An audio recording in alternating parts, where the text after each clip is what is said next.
And so, ladies and gentlemen of the jury, I seek to prove that the true criminal, the most corrupt force in the Phoenix Wright series is Phoenix Wright himself. Objection! Huh, probably should have seen that coming.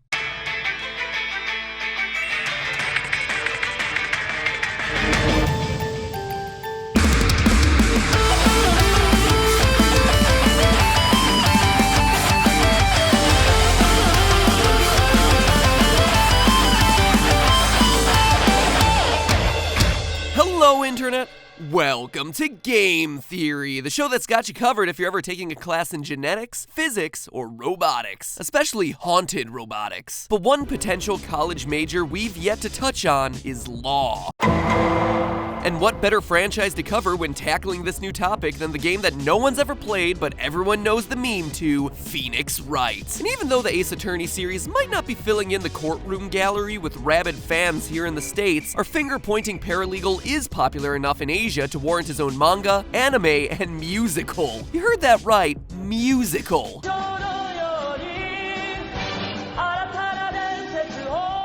Suck on that, Law and Order. Ooh, you gonna cry? You gonna cry? Oh, your tears of jealousy are so delicious.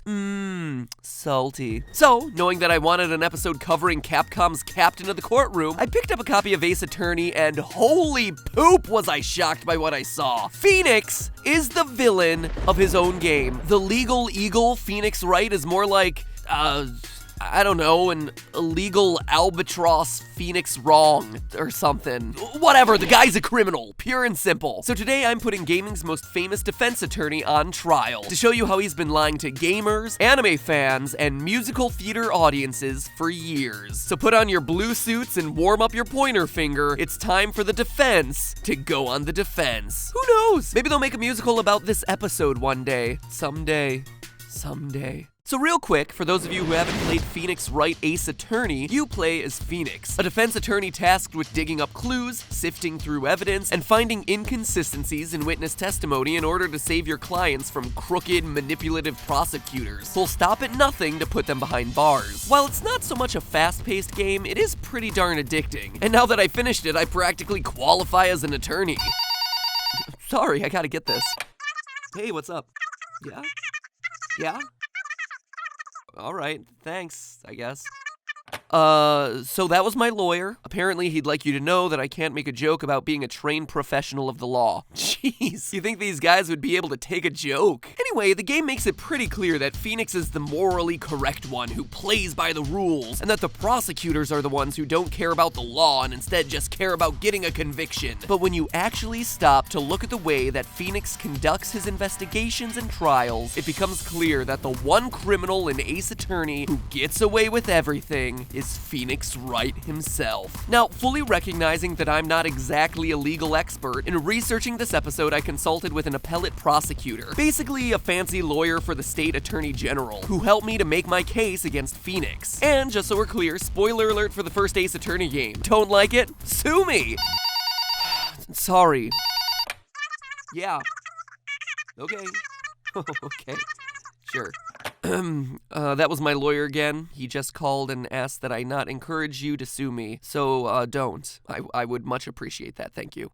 Let's start off with the way that Phoenix presents his evidence and witnesses in court. Take that! He has a flair for the dramatic, often entering evidence or calling a witness at the very last second. In episode 3, when Phoenix is pressed to give an explanation of how Jack Hammer might have stolen a steel samurai costume, he surprises everyone by presenting an empty sleeping pill bottle he found in the defendant's trailer. This gives his defendant, Will Powers, an alibi that Phoenix conveniently hadn't mentioned until that moment. And Phoenix's surprises aren't just limited to physical evidence. In episode 2, after a long period of questioning April May, Phoenix calls a surprise witness to testify, the hotel's bellboy. And while both these surprises make for interesting drama, they're not allowed in US courts. Like, at all. Basically, what Phoenix is doing violates the concept of discovery. Discovery is a legal privilege that both sides, defense and prosecution, have, so that they can do research on relevant details before the trial begins to avoid surprises that could negatively impact their case. I mean, think about it. When Wright pulls out that pill bottle, Edgeworth, the case's prosecutor, has no idea that that thing exists. This gives Edgeworth zero time to think about the evidence and how it affects his case before he's expected to respond. In the case of the bellboy, when other lawyers don't know that a certain witness exists, they have no ability to prepare a cross-examination. Discovery applies to a lot of things. Physical evidence, like objects or documents, electronic evidence, like cell phone data and emails, and personal testimony collected in depositions. When Phoenix fails to turn over evidence or tell the prosecution about possible witnesses, he's not complying with this basic courtroom rule. As a result, he would be punished, getting, at best, all of his surprise evidence thrown out of the case, and at worst, sent to prison and held for contempt of court, costing him both time and money. It's unlikely that Phoenix would get such harsh punishment the first time he pulled one of these moves, but given how frequently he likes to introduce evidence without subjecting it to discovery, it wouldn't be too shocking for these omissions to land him in hot water with the judge. Speaking of surprise witnesses, my personal favorite has to be Polly the Parrot from episode 4. This is ridiculous, right? This has got to be a huge stretch. Calling animals as witnesses has got to be another way that Phoenix is breaking the rules. Surprisingly, no. While animal witnesses are far from common, there are instances of dogs, cats, and yeah, even parrots being called as witnesses in case. In one famous case, a New Orleans crime boss had his pet parrot Echo testify against him, getting him arrested for child abuse and murder. And sure, laugh while you can. It's all funny until you learn that Echo had to go into witness protection. Seriously, that is not a joke. Witness protection for birds. That bird was a dirty rat.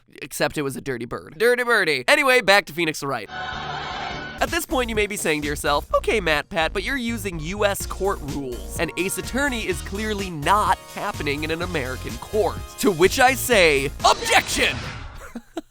That was awesome. No wonder it's become a meme. According to Janet Sue, Capcom localizer for Ace Attorney, canonically the series takes place in Los Angeles. An alternate universe version of Los Angeles, in fact, where Japanese and American culture intermingle to create a sweet love baby of a court system. By the way, I totally ship Jamerica. OTP for life. But seriously, in addition to allowing seances for dead lawyers and animal witnesses, this legal love child shares more of its genes with the Japan side of the relationship, allowing for trials to take place at the same time as the investigations, and a judge to be in complete control of the proceedings. In Japan, the practice of trial by jury was suspended back in 1943 in exchange for the inquisitory system of criminal process, which means that the judge oversees the trial by himself, issues the verdict, and determines sentencing. Trials in Japan are also discontinuous, so like we see in the game, there are hearings in court, followed by recesses for investigation, followed by more time in court, followed by more investigation, until the judge has heard enough to make a ruling. But most importantly of all, the Japanese system actually allows Phoenix to pull the dramatic surprises we talked about earlier. Because the judge runs everything and is seen to be smart enough to make courtroom decisions on his own, Japanese law doesn't have the same discovery phase that American law does. And as a result, all the stunts that Phoenix pulls in court are perfectly legal based on this weird Jamerica legal system. That's right, for this episode I became an expert in both American law and Japanese law. And sure, it may excuse his surprise witnesses and evidence in the courtroom, but neither Japan's nor America's legal system would excuse the shady way that he handles evidence. There ain't no loopholes here, Phoenix. I mean, there is the time that he bribes a kid with a trading card in exchange for his testimony, but that's technically not illegal, just pure sketch. It's practically the equivalent of Phoenix hanging out the window of an unmarked candy van. We don't want you coming around this block no more, Phoenix. You get on, get out of here, get.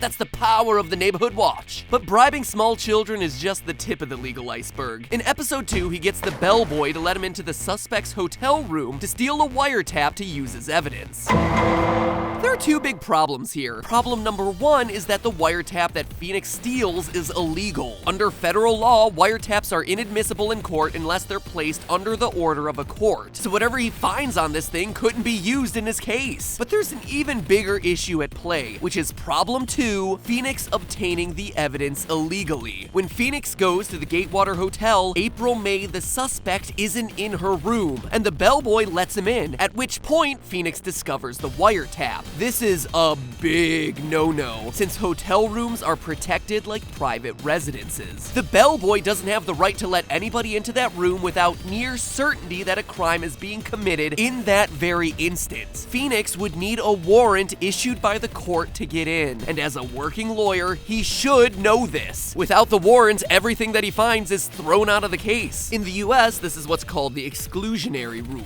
It's an extension of the US Constitution's Fourth Amendment, which protects people against unreasonable search and seizure. In short, it says that nothing obtained through illegal means can be used as evidence in a criminal case. Well, of course Phoenix Wright isn't ethical. What do you expect? He's a lawyer. Oh, come on! Yeah. No. My lawyer's asking me to strike that joke from the record. Ha! Motion denied! So thus far, we've been talking about how Phoenix bends the rules to try to win, but he's not doing anything that could get him thrown in jail, right? Not so fast. At the beginning of episode 2, Phoenix arrives at the Fay & Company law offices after Hottie McLegal here has been murdered. Instead of calling the police immediately, he collects evidence for himself, like the note the victim appeared to be writing as she died and a glass that was broken in the struggle. And the fact that he knows that she's still warm implies that he touched her body. Not in a creepy way, I hope. There is no indication that Phoenix tells the police about this evidence when they arrive, and it's at this moment that Phoenix Wright goes from being a lawyer who bends the rules to a full-fledged criminal. The alteration, destruction, or concealment of physical evidence falls under the crime of obstruction of justice. And when he touches evidence, especially when he chooses to hide a receipt with the victim's sister's name on it, an object which directly implicates her in the murder. Ooh, murder? There's been murder done. An object which directly implicates her in the murder, he's tampering with evidence. Both obstruction of justice and tampering with evidence can carry jail time and fines. And since this is a first-degree murder case, we can be pretty sure that Phoenix would be punished severely. Sentences vary, but felony obstruction charges can come with sentences of up to 10 years in jail, and tampering with evidence on the federal level can get you as many as 20. Not only that, but once Phoenix is convicted of obstruction, he's also committed what's known as malfeasance, which is likely to get him disbarred from practicing law. You heard that right. In the second case we play through with Phoenix Wright in his first ever game, Mr. Wright's wrongdoing would get his lawyer license revoked. And in spite of all that, he gets away with it. Time and time again, Phoenix snoops around crime scenes, picking up things that suit his fancy, withholding evidence and information from investigators. This isn't just a lawyer who wants to win, it's a criminal who tries to bend the trial to fit his needs. Case closed. Yeah, what's up? Yeah, I'll tell him. He says that I can't offer any of this as statement of fact, but should instead let people know that it's a theory. For once, I think we agree. But hey, that's just a theory. A game theory. Thanks for watching. But before I sign off for the day, do you want to win cash for solving brain puzzles? Well, of course you do. You're a theorist. You'd solve brain puzzles without cash. But getting cash is pretty sweet too. Well, the reason I ask is because I was selected to host a new reality competition series called The Runner for the month of July, and you can watch and play along for free. I've mentioned it on both Film Theory and GT Live, but I wanted to tell you guys too because already loyal theorists playing along at home have won over $30,000. $30,000, and we're only 6 days in. The show literally gives away $15,000 a day to various audience members, and some of that could and should be yours. Basically, The Runner is a cross-country manhunt as a person undercover tries to make his way across the US without getting caught to win $500,000. Now this is where you come in. It's up to 5 chaser teams and you guys online to track that individual down and win the money for yourself by solving clues delivered to you live by me during a broadcast at the start of each day. It's a new series on Go90, hosted by yours truly and executive produced by Jason Bourne and Batman. Yeah, so you know that this is pretty legit, and watching it is seriously like the easiest thing to do. All you have to do is go to go90.com. That's it, go90.com. You can also download the Go90 app to watch and play on the go. Links are in the description, but seriously, it's free, you win money, you hang out with me, we all get to nerd out over Caesar ciphers, And that's it. It has been a ton of fun so far. And now is the perfect time to hop in since the first runner just got caught and a new one has just started their chase. Carpe diem, seize the day, and the runner. The fun begins every day live at noon Eastern, 9 a.m. Pacific on go90.com. From there, I'll explain more on how you win. But again, everything is totally free, none of it affects the flow of episodes or GT live streams. It's really just a way for me to live out my bucket list item of being a game show host. I am a super big game show and reality TV nerd, so this has been like a dream come true. Plus, it puts me in a position to give a bunch of you guys a whole lot of easy to win cash. All while we participate in, quite honestly, what is a very cutting edge show. This fascinating fusion of audience interaction and social media and game show and reality TV. It's very, very cool. So please do me a favor, check it out. Nothing makes me happier than to announce loyal theorists as the ones who are winning these cash prizes, or seeing you discussing the show in the comments, or debating on Twitter which team you're rooting for. Remember, it's live every day in July starting at noon Eastern, 9 a.m. Pacific on Go90. I am so looking forward to seeing more of you theorists join the chase.